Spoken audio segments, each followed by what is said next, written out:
Hi! అందరూ ఎలా ఉన్నారు? నేను చాలా బాగున్నానండి. దీపావళి పండగ అందరూ బాగా చేసుకున్నారా? నేను కూడా చేసుకున్నాను. అయితే ఈరోజు మా వంటింట్లో నేనేం చేస్తున్నాను అనంటే, బీరకాయి మెంతి పెట్టి ఫ్రై చేస్తున్నానండి. 1 కేజీ లేత బీరకాయలు తీసుకున్నాను.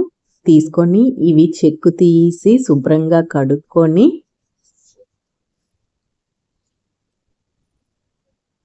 తరుక్కోవాలి. అయితే ఇప్పుడు స్టవ్ మీద పెట్టుకొని కొద్దిగా ఆయిల్ వేసుకొని, ఇంగువ వేసుకొని, జీలకర్ర, ధనియాలు, మెంతులు, మినపప్పు, ఎండుమిర్చి ఒక 2 స్పూన్లు ధనియాలు, 2 స్పూన్లు మినపప్పు, జీలకర్ర కొద్దిగా, మెంతులు కూడా కొద్దిగా తీసుకొని ఒక 5 ఎండుమిర్చి తీసుకొని బాగా మీడియం ఫ్లేమ్లో పెట్టుకొని దోరగా వేయించుకోవాలి. కొంచెం ఎర్రగానే వేయించుకోండి.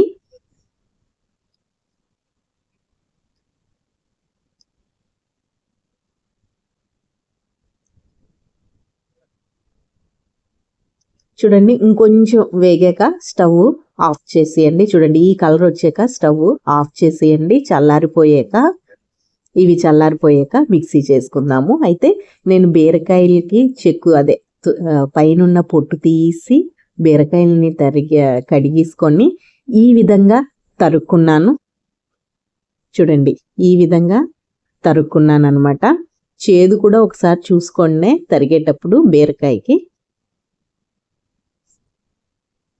అయితే ఇప్పుడు మనం వేయించి పెట్టుకున్న ధనియాలు, మెంతులు, మినపప్పు ఉంది కదండి, అది మిక్సీ చేసుకుందాము. చూడండి, ఈ విధంగా మిక్సీ పట్టేసుకున్నాక ఇందులోని ఉప్పు వేసుకొని మళ్ళీ ఒకసారి మిక్సీ పట్టేసుకోండి. మిక్సీ పట్టేసుకున్న తర్వాత మన తరిగిన బీరకాయలు ఉన్నాయి కదా, అందులో ఈ పౌడరు స్టఫింగ్ చేసేయండి.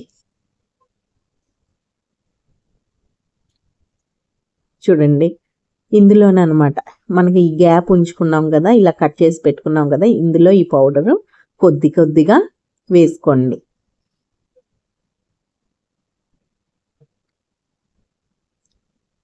ఈ విధంగా అన్నిటికీ లోపల స్టఫింగ్ అన్నది చేసుకోండి. ఈ పౌడర్తో చేసుకున్న తర్వాత స్టవ్ మీద బాళీ పెట్టుకొని నూనె వేసుకోండి. 2 స్పూన్లు 2.5 స్పూన్లు నూనె వేసుకోండి.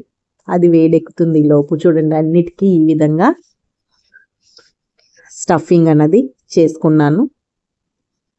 ఇప్పుడు బాళీలో ఇవి వేసుకోండి. ఇంకా ఆవాలు ఏం అక్కర్లేదండి.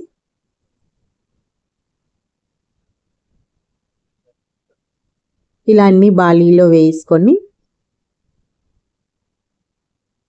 ముందుగా మీడియం ఫ్లేమ్లోనే పెట్టుకోండి స్టవ్ని.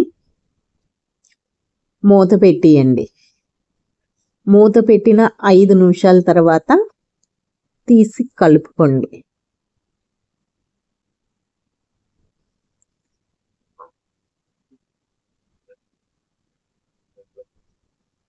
ఇలా మూత పెట్టేసుకొని ఒక 5 నిమిషాల తర్వాత మళ్ళీ తీసి కలపండి.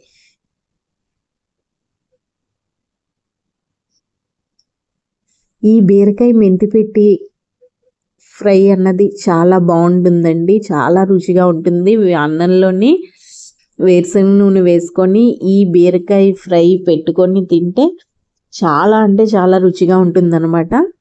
చూడండి, ఒకసారి ఈ విధంగా మూత తీసాక కలిపేసుకోండి. ఇలాగే ఒక 3 నిమిషాలకు ఒకసారి మూత పెట్టి మళ్ళీ తీస్తూ కలుపుతూ ఉండండి.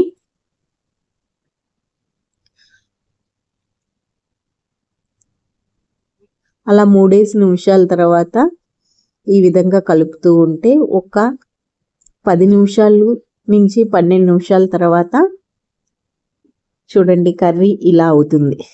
చూడండి, మీకు ఈ స్టేజ్లోనే ఉంచేసుకోవాలి అని అంటే ఉంచేసుకోండి, చాలా రుచిగా ఉంటుంది. కొంచెం ఇలా గ్రేవీగా ఉండేలాగా ఉండాలి. బీరకాయ ముక్క వేగిపోయింది అనుకుంటే కొంచెం ఈ విధంగానే మాకు కర్రీ కావాలి, కర్రీ లాగా ఉంటేనే మాకు ఇష్టం అనుకుంటే ఈ స్టేజ్లోనే స్టవ్ ఆపియండి. లేదు డీప్ ఫ్రై కావాలి అనుకుంటే నేను ఇవాళ డీప్ ఫ్రైకే వేయిస్తున్నానండి. అంటే ఏమాత్రం ఇలాగా గ్రేవీ ఏమీ ఉండదు, బాగా వేయించేస్తున్నాను అనమాట.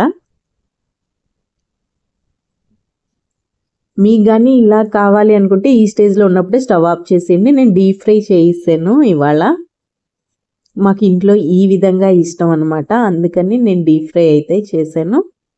నాకు లాస్ట్లో కొద్దిగా పొడి ఉండిపోయిందండి, అందుకే ఆ పొడి కొంచెం దీంట్లోని జల్లేస్తున్నాను అనమాట. అదే ఇందాక మనం ధనియాలు, మినపప్పు, జీలకర్ర, మెంతులు పొడి చేసుకొని పెట్టుకున్నాం కదా, అది కొద్దిగా ఉంది, అందుకు పైన జల్లేసి స్టవ్ ఆఫ్ చేసేస్తాను. అంతేనండి, ఎంతో రుచిగల బీరకాయ మెంతిపెట్టి ఫ్రై రెడీ అయిపోయినట్టే. మరి మీకు కూడా ఈ కర్రీ తప్పకుండా నచ్చుతుందని నేను అనుకుంటున్నాను. మరి ఈ కర్రీకి మీరు మీ విలువైన లైక్నివ్వండి, మా వంటిల్లు ఛానల్ని సబ్స్క్రైబ్ చేసుకోండి, మీరు కూడా మీ వంటింట్లోని చెయ్యండి. Okay, thank you.